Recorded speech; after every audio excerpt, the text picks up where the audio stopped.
नमस्कार. नमस्कार. आपलं नाव? ज्योतिराम केशव घोरपडे. आपण कुठून आलात? पोगोरवाडी गाव, तालुका जिल्हा सातारा, महाराष्ट्र. आपला व्यवसाय काय आहे? शेती आहे. संत रामपालजी महाराजांची गुरुदीक्षा आपण कधी घेतली? 14/2/21ला घेतली. संत रामपालजी महाराजांची गुरुदीक्षा घेण्या अगोदर आपण व आपला परिवार कोणती भक्ती साधना करत होतात? मी वारकरी संप्रदायामध्ये होतो आणि वारकरी संप्रदायामध्ये असताना मला भजन गाण्याचा छंद होता. एकादशीचं व्रत करणे, पंढरपूरला पायी जाणे आणि आपल्या महाराष्ट्रामध्ये ज्या पारंपरिक जे भक्ती होती, गणेशोत्सव करणे, नवरात्र करणे आणि दररोज सकाळी मी आमच्या गावात एक मंदिर होतं, हनुमानाचं मंदिर आहे, तिथे रोज सकाळी जाणे, देवाला नमस्कार करणे. तिथून परत नंतर जानाईचं मंदिर होतं, जानाईच्या मंदिरमध्ये जाणे, देवाला नमस्कार करणे. सर, जसं तुम्ही सांगत आहात की महाराष्ट्रामध्ये जी प्रचलित भक्ती साधना आहे त्या भक्ती साधनेमध्ये आपण लीन होतात, जसे की देवी देवतांची पूजा करणे, मंदिरात जाणे, व्रतवैकल्य करणे, या भक्ती साधना तर आपण करतच होतात. तर मग संत रामपालजी महाराजांचा मार्ग आपल्याला कसा कळाला आणि आपण त्यांच्या शरणात का आलात? मला आमच्या एक लहान मुलाने एक ज्ञानगंगा पुस्तक मागवलं होतं आणि ते माझ्या हातात मिळालं आणि ते वाचल्यानंतर मला संत रामपालजी महाराजांचं हे ज्ञान आवडलं आणि खरा भक्तिमार्ग काय आहे हे कळालं. तुकाराम महाराजांचा एक अभंग होता, त्या अभंगामध्ये ते म्हणत होते, देह देवाचे मंदिर, आत आत्मा परमेश्वर, तुका सांगे मूलजना, देही देव का पाहना.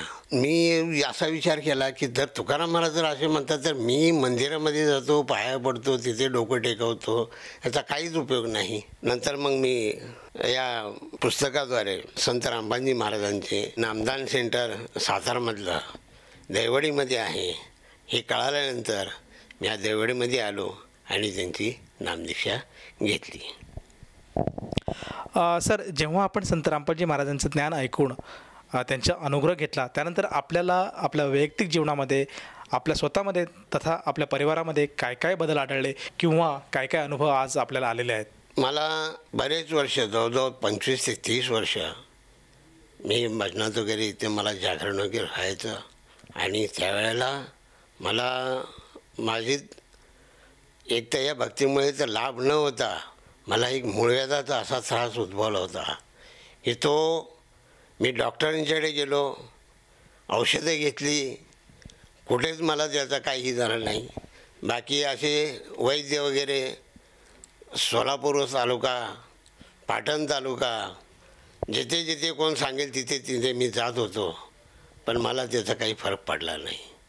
ज्यावेळेला मी हे संत महाराजांची नामदीक्षा घेतली आणि घेतल्यानंतर मला एक 4 महिन्यामध्ये माझा हा पूर्ण मूळव्याध कंप्लीट बरा झाला. हा माझा एक अनुभव आला. दुसरी गोष्ट, मी आत्तापर्यंत 25-30 वर्ष वारकरी संप्रदायामध्ये जे काढले त्याच्यामध्ये कुठलाच मला म्हणजे मार्ग मिळाला नाही. भक्ती कशी करायची हे कळलं नाही. आम्ही भजन वगैरे गात होतो, पण असं वाटायचं की आमची हीच खरी भक्ती आहे, पण ती भक्ती नव्हती. नंतर मला ही ज्यावेळेला मी पुस्तक वाचलं त्यावेळेलाही मला कळालं.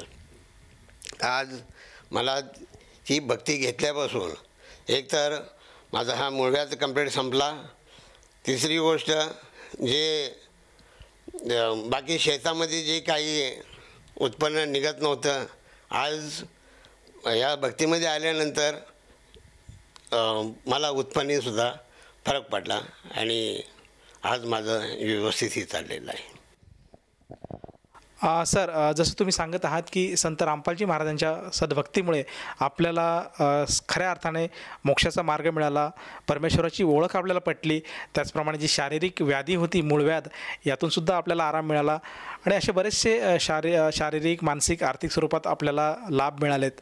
तर ह्या आपल्या लाभातनं आपण आपल्यासारखे जे आपले सहयोगी होते, पूर्वीचे जे आपले गुरुबंधू होते, जे वारकरी संप्रदायामध्ये अजूनसुद्धा आहेत, ते परमेश्वर प्राप्तीसाठी भटकत आहेत, त्यांच्यासाठी, त्याचप्रमाणे आपले नातलग, आप्तेष्ट, मित्रपरिवार या सगळ्यांसाठी आपण आपल्या अनुभवातून काय संदेश द्याल? संत रमानाथजी महाराजांची जी भक्ती जी आहे ही खरी भक्ती आहे. आणि आपण जे आतापर्यंत जे भक्ती करत होतो तिथे आपल्याला खरे तिथे गुरु पण नाही. तसे आज संत रामपालजी महाराज साक्षात आहेत आणि ते 4 वेद, 6 शास्त्र, 18 पुराण याच्यामधून पूर्ण ज्ञान देतात आणि आपल्याला त्यामुळं मोक्षाचा मार्ग मिळून जातो आहे. संत रामपालजी महाराज यांची आपण दीक्षा घ्या, नामदीक्षा घ्या आणि तुम्हाला त्यांच्यामुळे मोक्ष मिळून जाईल.